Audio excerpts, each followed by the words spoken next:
Typee by Herman Melville. Chapter 11. Various and conflicting were the thoughts which oppressed me during the silent hours that followed the events related in the preceding chapter. Toby, wearied with the fatigues of the day, slumbered heavily by my side, but the pain under which I was suffering effectually prevented my sleeping, and I remained distressingly alive to all the fearful circumstances of our present situation. Was it possible that after all our vicissitudes we were really in the terrible valley of Typee, and at the mercy of its inmates, a fierce and unrelenting tribe of savages? Typee or Happar? I shuddered when I reflected that there was no longer any room for doubt, and that, beyond all hope of escape, we were now placed in those very circumstances from the bare thought of which I had recoiled with such abhorrence but a few days before. What might not be our fearful destiny? To be sure, as yet we had been treated with no violence, nay, had been even kindly and hospitably entertained. But what dependence could be placed upon the fickle passions which sway the bosom of a savage? His inconstancy and treachery are proverbial. Might it not be that beneath these fair appearances the islanders covered some perfidious design, and that their friendly reception of us might only precede some horrible catastrophe? How strongly did these forebodings spring up in my mind, as I lay restlessly upon a couch of mats, surrounded by the dimly revealed forms of those whom I so greatly dreaded. From the excitement of these fearful thoughts, I sank towards morning into an uneasy slumber, and on awaking with a start, in the midst of an appalling dream, looked up into the eager countenances of a number of the natives, who were bending over me. It was broad day, and the house was nearly filled with young females, fancifully decorated with flowers, who gazed upon me as I rose, with faces in which childish delight and curiosity were vividly portrayed. After waking Toby, they seated themselves round us on the mats, and gave full play to that prying inquisitiveness which time out of mind has been attributed to the adorable sex. As these unsophisticated young creatures were attended by no jealous duennas, their proceedings were altogether informal, and void of artificial restraint. Long and minute was the investigation with which they honoured us, and so uproarious their mirth that I felt infinitely sheepish, and Toby was immeasurably outraged at their familiarity. These lively young ladies were at the same time wonderfully polite and humane, fanning aside the insects that occasionally lighted on our brows, presenting us with food, and compassionately regarding me in the midst of my afflictions. But in spite of all their blandishments, my feelings of propriety were exceedingly shocked, for I could not but consider them as having overstepped the due limits of female decorum.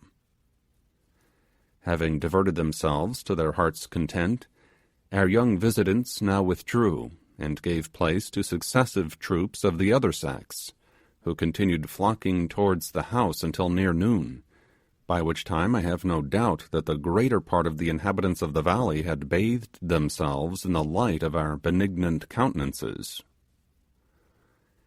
At last, when their numbers began to diminish, a superb-looking warrior stooped the towering plumes of his headdress beneath the low portal, and entered the house. I saw at once that he was some distinguished personage, the natives regarding him with the utmost deference, and making room for him as he approached. His aspect was imposing. The splendid long drooping tail feathers of the tropical bird, thickly interspersed with the gaudy plumage of the cock, were disposed in an immense upright semicircle upon his head, their lower extremities being fixed in a crescent of guinea beads which spanned the forehead. Around his neck were several enormous necklaces of boar's tusks, polished like ivory, and disposed in such a manner as that the longest and largest were upon his capacious chest. Thrust forward through the large apertures in his ears were two small and finely shaped sperm whale teeth, presenting their cavities in front, stuffed with freshly plucked leaves, and curiously wrought at the other end into strange little images and devices. These barbaric trinkets, garnished in this manner at their open extremities, and tapering and curving round to a point behind the ear, resembled not a little a pair of cornucopias. The loins of the warrior were girt about with heavy folds of a dark-coloured tapa, hanging before and behind in clusters of braided tassels, while anklets and bracelets of curling human hair completed his unique costume. In his right hand he grasped a beautifully carved paddle spear, nearly 15 feet in length, made of the bright core wood, one end sharply pointed, and the other flattened like an oar blade. Hanging obliquely from his girdle by a loop of sinnate was a richly decorated pipe. The slender reed forming its stem was coloured with a red pigment, and round it, as well as the idol bowl, fluttered little streamers of the thinnest tapa. But that which was most remarkable in the appearance of the splendid islander was the elaborated tattooing displayed on every noble limb. All imaginable lines and curves and figures were delineated over his whole body, and in their grotesque variety and infinite profusion I could only compare them to the crowded groupings of quaint patterns we sometimes see in costly pieces of lacework. The most simple and remarkable of all these ornaments was that which decorated the countenance of the chief. Two broad stripes of tattooing, diverging from the centre of his shaven crown, obliquely crossed both eyes, staining the lids, to a little below either ear, where they united with another stripe which swept in a straight line along the lips and formed the base of the triangle. The warrior, from the excellence of his physical proportions, might certainly have been regarded as one of nature's noblemen, and the lines drawn upon his face may possibly have denoted his exalted rank.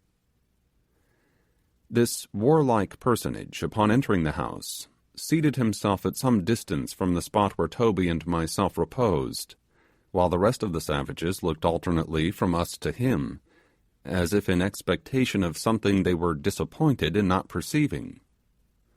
Regarding the chief attentively, I thought his lineaments appeared familiar to me.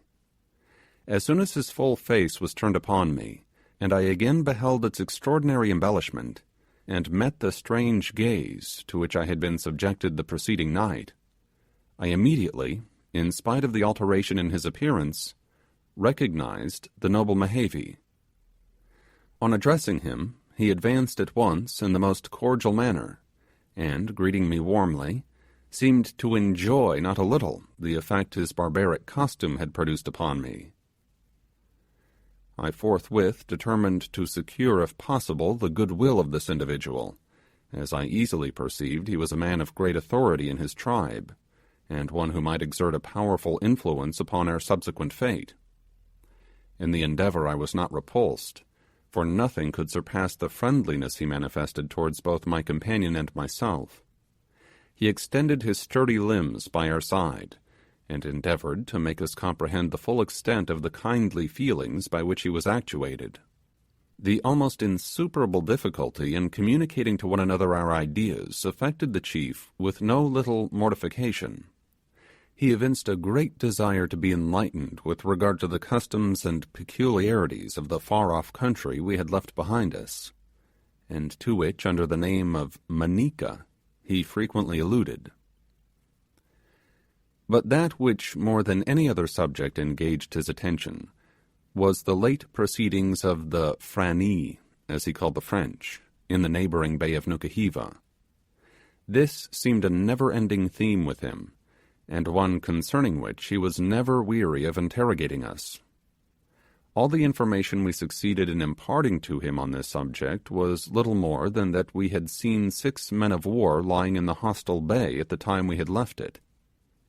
When he received this intelligence, Mehevi, by the aid of his fingers, went through a long numerical calculation, as if estimating the number of Frenchmen the squadron might contain.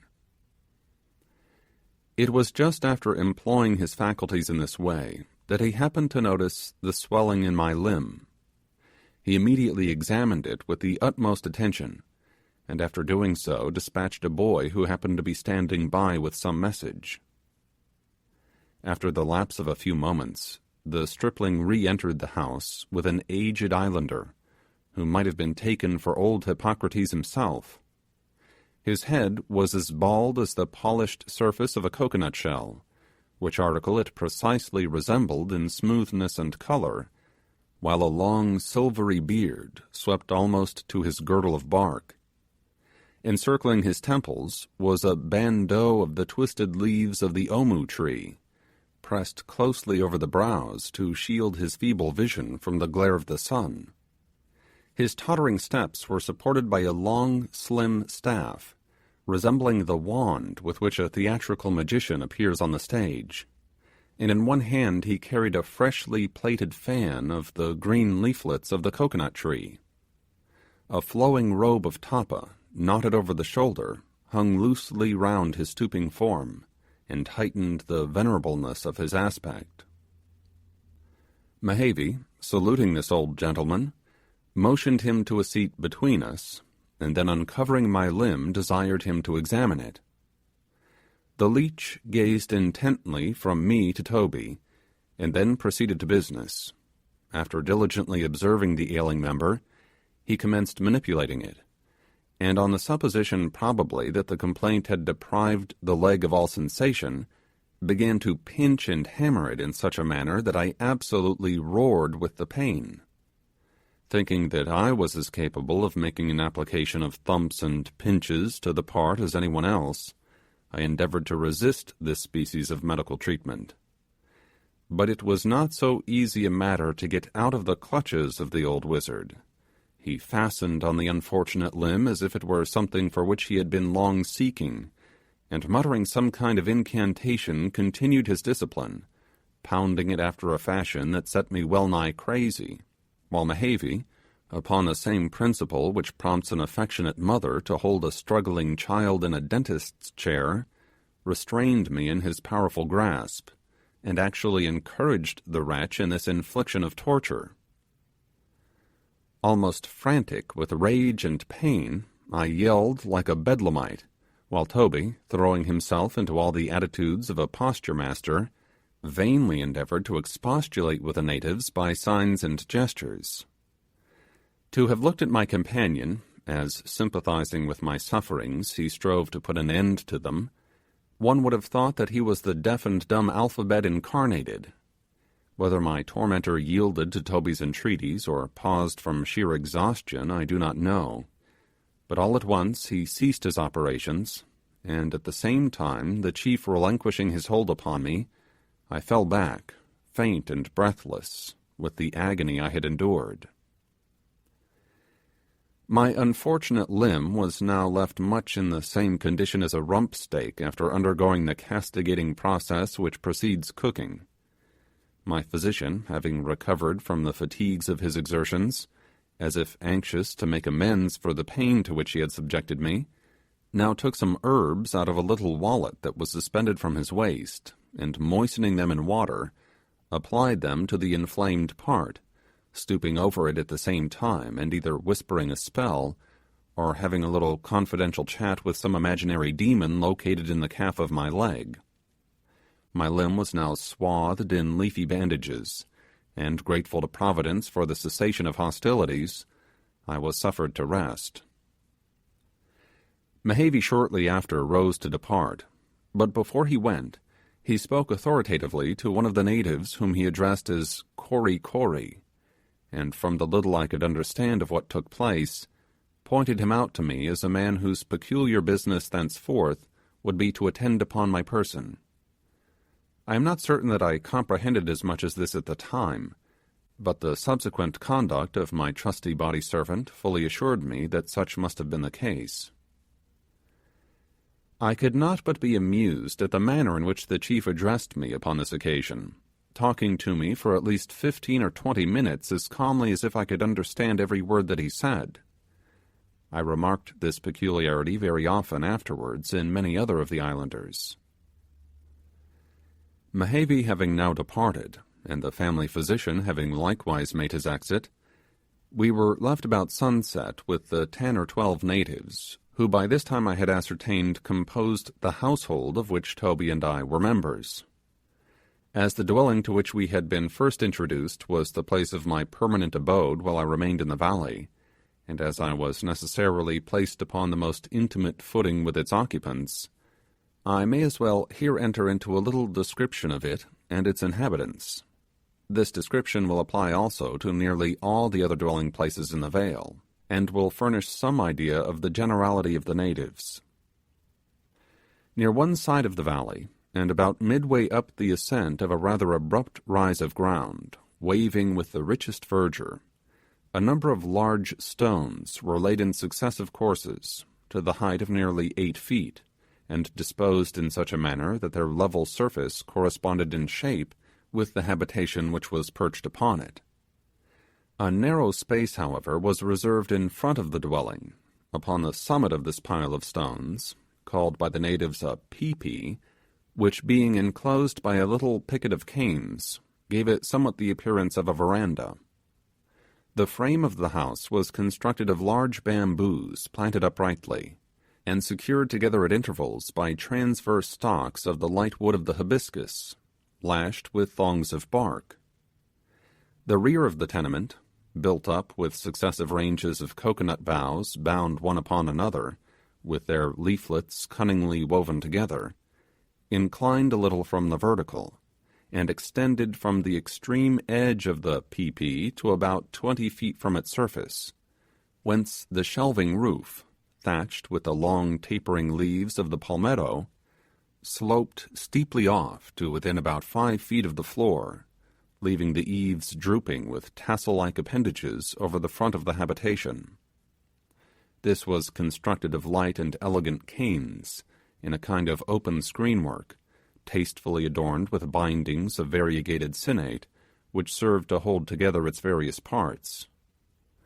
The sides of the house were similarly built, thus presenting 3 quarters for the circulation of the air, while the whole was impervious to the rain. In length, this picturesque building was perhaps 12 yards, while in breadth it could not have exceeded as many feet. So much for the exterior, which, with its wire-like, reed-twisted sides, not a little reminded me of an immense aviary. Stooping a little, you passed through a narrow aperture in its front, and facing you on entering lay 2 long, perfectly straight and well-polished trunks of the coconut tree, extending the full length of the dwelling, one of them placed closely against the rear, and the other lying parallel with it some 2 yards distant, the interval between them being spread with a multitude of gaily worked mats, nearly all of a different pattern. This space formed the common couch and lounging place of the natives, answering the purpose of a divan in oriental countries. Here would they slumber through the hours of the night, and recline luxuriously during the greater part of the day.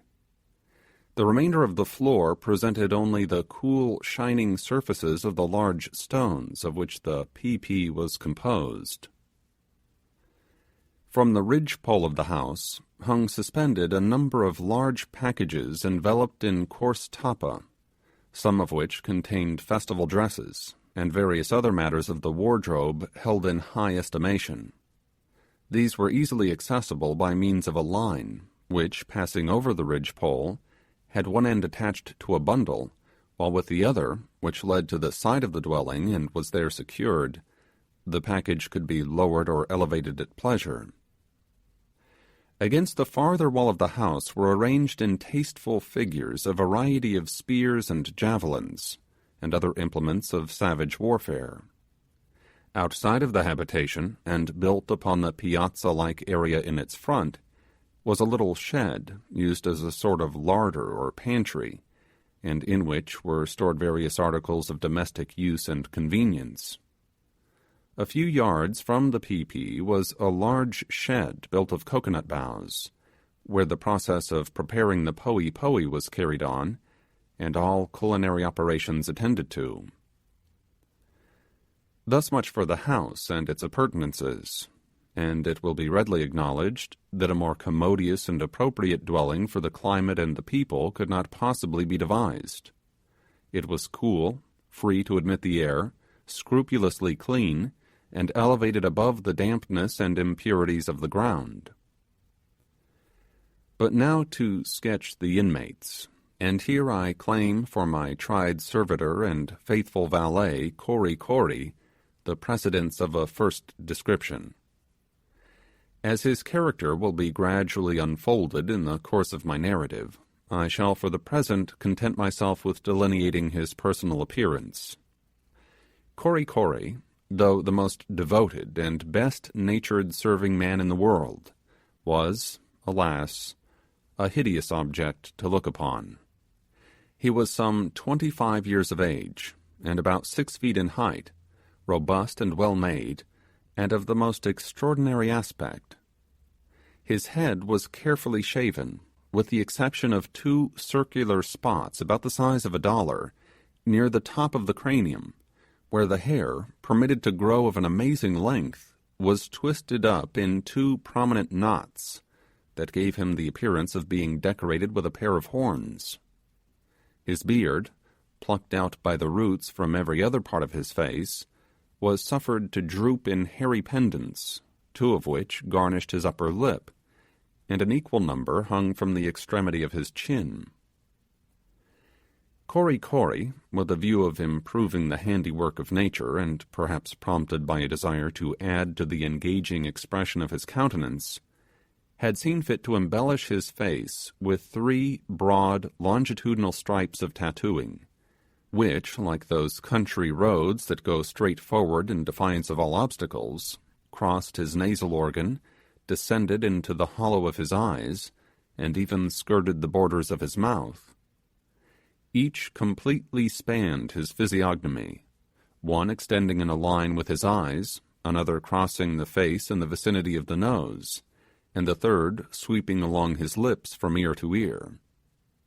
His countenance, thus triply hooped, as it were, with tattooing, always reminded me of those unhappy wretches whom I have sometimes observed gazing out sentimentally from behind the grated bars of a prison window, whilst the entire body of my savage valet, covered all over with representations of birds and fishes, and a variety of most unaccountable-looking creatures, suggested to me the idea of a pictorial museum of natural history, or an illustrated copy of Goldsmith's Animated Nature.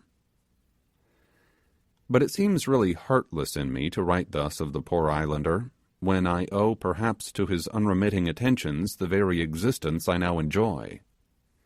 Kory Kory, I mean thee no harm in what I say in regard to thy outward adornings, but they were a little curious to my unaccustomed sight, and therefore I dilate upon them.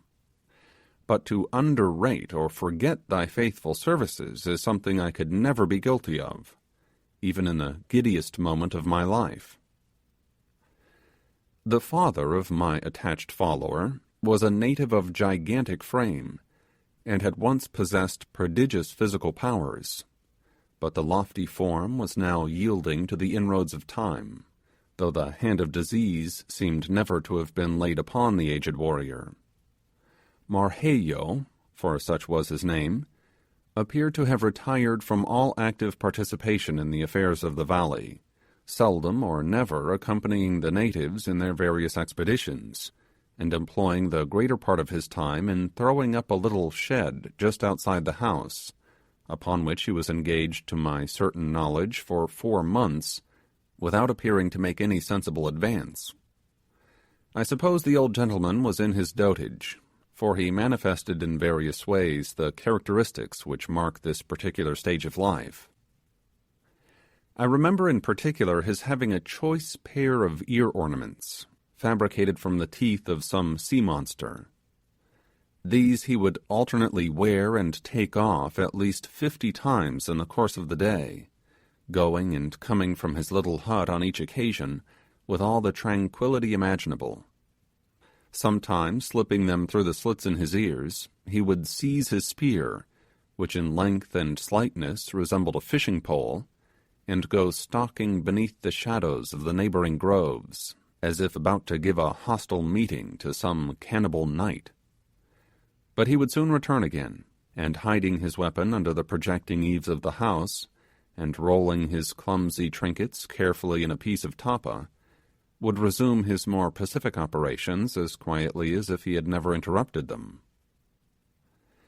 But despite his eccentricities, Marheyo was a most paternal and warm-hearted old fellow, and in this particular not a little resembled his son Kori Kori. The mother of the latter was the mistress of the family, and a notable housewife, and a most industrious old lady she was. If she did not understand the art of making jellies, jams, custards, tea cakes, and such like trashy affairs, she was profoundly skilled in the mysteries of preparing amar, poi poi, and koku, with other substantial matters.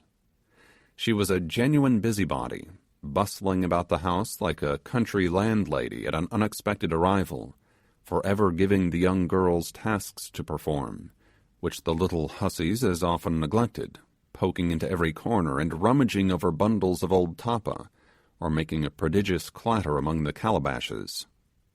Sometimes she might have been seen squatting upon her haunches in front of a huge wooden basin, and kneading poi poi with terrific vehemence, dashing the stone pestle about as if she would shiver the vessel into fragments. On other occasions, galloping about the valley in search of a particular kind of leaf, used in some of her recondite operations, and returning home, toiling and sweating, with a bundle under which most women would have sunk. To tell the truth, Kori Kori's mother was the only industrious person in all the valley of Typee, and she could not have employed herself more actively had she been left an exceedingly muscular and destitute widow, with an inordinate supply of young children, in the bleakest part of the civilized world. There was not the slightest necessity for the greater portion of the labour performed by the old lady, but she seemed to work from some irresistible impulse, her limbs continually swaying to and fro, as if there were some indefatigable engine concealed within her body which kept her in perpetual motion. Never suppose that she was a termagant or a shrew for all this. She had the kindliest heart in the world, and acted towards me in particular in a truly maternal manner, occasionally putting some little morsel of choice food into my hand, some outlandish kind of savage sweetmeat or pastry, like a doting mother petting a sickly urchin with tarts and sugar plums. Warm indeed are my remembrances of the dear, good, affectionate old Tinor. Besides the individuals I have mentioned, there belonged to the household 3 young men, dissipated, good-for-nothing, roistering blades of savages, who were either employed in prosecuting love affairs with the maidens of the tribe, or grew boozy on arva and tobacco in the company of congenial spirits, the scapegraces of the valley. Among the permanent inmates of the house were likewise several lovely damsels, who instead of thrumming pianos and reading novels, like more enlightened young ladies, substituted for these employments the manufacture of a fine species of tapa, but for the greater portion of the time were skipping from house to house, gadding and gossiping with their acquaintances. From the rest of these, however, I must except the beauteous nymph Fayaway, who was my particular favourite. Her free, pliant figure was the very perfection of female grace and beauty. Her complexion was a rich and mantling olive, and when watching the glow upon her cheeks I could almost swear that beneath the transparent medium there lurked the blushes of a faint vermilion. The face of this girl was a rounded oval, and each feature as perfectly formed as the heart or imagination of man could desire. Her full lips, when parted with a smile, disclosed teeth of a dazzling whiteness, and when her rosy mouth opened with a burst of merriment, they looked like the milk-white seeds of the arta, a fruit of the valley, which when cleft in twain shows them reposing in rows on either side, embedded in the red and juicy pulp. Her hair of the deepest brown, parted irregularly in the middle, flowed in natural ringlets over her shoulders, and whenever she chanced to stoop, fell over and hid from view her lovely bosom. Gazing into the depths of her strange blue eyes, when she was in a contemplative mood, they seemed most placid, yet unfathomable, but when illuminated by some lively emotion, they beamed upon the beholder like stars. The hands of Fayaway were as soft and delicate as those of any countess, for an entire exemption from rude labor marks the girlhood and even prime of a Typee woman's life. Her feet, though wholly exposed, were as diminutive and fairly shaped as those which peep from beneath the skirts of a Lima lady's dress. The skin of this young creature, from continual ablutions and the use of mollifying ointments, was inconceivably smooth and soft. I may succeed, perhaps, in particularizing some of the individual features of Fayaway's beauty, but that general loveliness of appearance which they all contributed to produce, I will not attempt to describe.